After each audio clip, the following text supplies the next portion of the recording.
Well, a lot of Yankee fans in our area, and certainly with Yankee baseball, spring training in full swing, and who wouldn't dream of getting a chance to go down and play at Steinbrenner Field?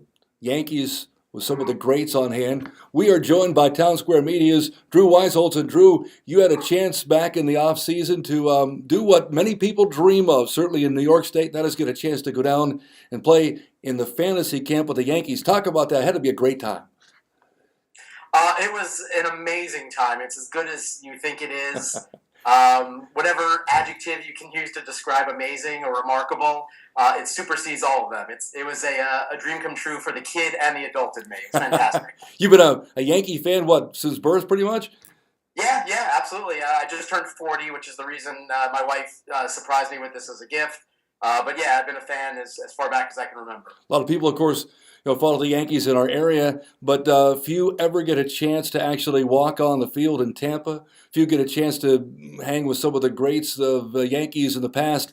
One of the neat things about a camp like this is that you actually get a chance to participate with coaches like Oscar Gamble and some of these guys that played, and talk about those experiences and how they treated the campers. You rub elbows with them just like you would with one of your own friends. And it's an interesting dynamic because as a fan, you're always removed, and you're in the stands or you're watching television. Well, in this environment, you're sitting next to them in the locker room or at the dinner table, and it's just free range to ask whatever you want to ask or talk to them about whatever you want to talk about. So from that perspective, it's fantastic because I remember as a kid, Oscar Gamble had the huge afro. So it was a wonderful experience to be able to make fun of him for having a huge afro in the 70s and, things like that. And to talk to Jesse Barfield about what it was like to be a minor leaguer in the Blue Jays system back in the late 70s as well. Things like that I've always wanted to ask players about. And I asked Charlie Hayes about what happened to the ball from the 96 World Series that he caught to clinch the series. When do you get those opportunities as a fan? Sure. You never do. Absolutely. And in this environment, you get that chance. Yes. It's fun to reminisce. And one of the neat things, too, could you imagine being a player and then coming back and getting to do things like this? It would just be like a great reunion for them, too. So I'm sure they have a ball. But the relaxed way, now the career's over, they can talk to fans like yourself who are taking part in the camp. And it's got to be a whole lot of fun for them as well. I'm sure you could sense that they were having as much fun as you guys were. Yeah, that's a good point. And they all will tell you that as well during the course of the week because I'm sure they're inundated with the same questions and the same requests for autographs over and over. But that's part of what draws them there, I'm sure, is the fun of interacting with fans and reliving their own great memories and that camaraderie that they had in their playing days. And it's fun to see that. And one thing that was very interesting was one day during lunch, I was just sitting there, and who walks in but Lou Whitaker from the Detroit Tigers. And he has no connection to the Yankees, but the Tigers camp is not very far. And, all these guys know each other from playing year in, year out. And he walks in, he just starts schmoozing with Chris Chambliss, and it's just kind of, I was awestruck just watching that. But that kind of hammers home that point of reliving their days and seeing their old friends from playing and their old, nemesis from those days as well. Drew Weisholtz joining us from Town Square Media. And Drew, if there was any favorite Yankee of the time you had a chance to spend that week in Tampa, who would you say it would be? Or maybe the top couple of guys that you had a chance to hang with and swap stories with? I'm going to go with Oscar Gamble and El Duque. They were both my coaches for my team, so I interacted with them quite a bit. And Oscar Gamble is a fantastic guy, a good storyteller, very laid back, very fun, and he was just thrilled to be there. As he told me, he's like, I love when I get recognized. So he enjoyed the moment. And El Duque, very hard to talk to because he doesn't speak great English, but a great sense of humor. Actually, a very fun guy to be around. He really enjoyed it.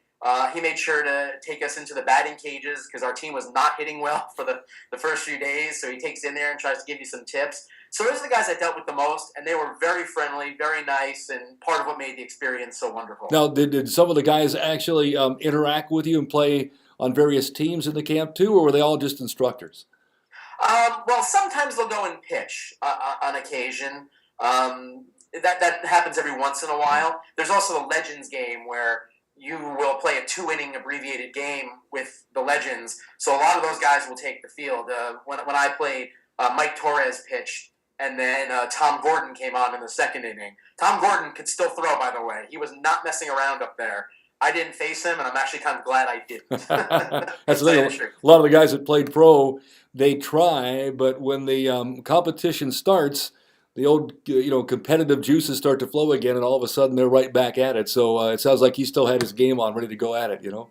Yeah, I think you're right. And a couple of the guys are still pretty young. Marcus Timms and Homer Bush. These guys are, they're late 30s, early 40s. They still got some game in them, no question about it. What was it like for you to actually go on Steinbrenner Field that first time and take a look? And then in that game that you played in also, right? They put you up on the big video board, right? Yeah, they when you play the Legends, they will put your picture and your name on the scoreboard, just like they would at Yankee Stadium or any baseball stadium. And that's surreal. Is that the word to use? I'm not sure. It's awe-inspiring, and it's one of those moments where it's almost cliche, but it's cliche for a reason. You feel like you're 12 years old again, and you're fantasizing about that moment where you're a professional baseball player, and you try to soak it in. And one thing I truly did intentionally was I took a lot of pitches in that because I wanted my name to be on the scoreboard for a while. Sure. And you actually pitched in that game too, didn't you? I did. I haven't pitched in well over 20 years. And earlier in the week, my teammates said, if you want to go out and pitch, go for it. And I don't pitch fast, but I've always had good aim, which in this environment is perfect. So I pitched earlier in the week, and then in the Legends game, I pitched, and I got out relatively unscathed. I gave up 1 unearned run, and it was just remarkable. Again, I don't know how to actually articulate how awesome an experience it is to be up there and throwing to Jim Leyritz and Bucky Dent and Jesse Barfield. It's just an awe-inspiring feeling. Yeah, people talk about living the dream. You actually did for a week with the Yankees Fantasy Camp. Hey, one final thing before we close. How are the Yanks going to do this year? I personally am a little worried about them. I don't know if that starting pitching is going to hold up. With Tanaka and coming off the surgery, and what are you going to get from Pineda and Nova? A lot of question marks. I think the defense will be good, and I think the bullpen is going to be good as well. But if that starting pitching can hold up, I think you've got a pretty good team. All right, there you go. Drew Weisholtz, thank you very much from Town Square Media, and experience that I'm sure is that of a lifetime, a chance to be at the Yankees Fantasy Camp and kind of relive some of those younger days and hang with some of the big dogs. Thank you very much. Have a great day. Thank you. Thank you for having me.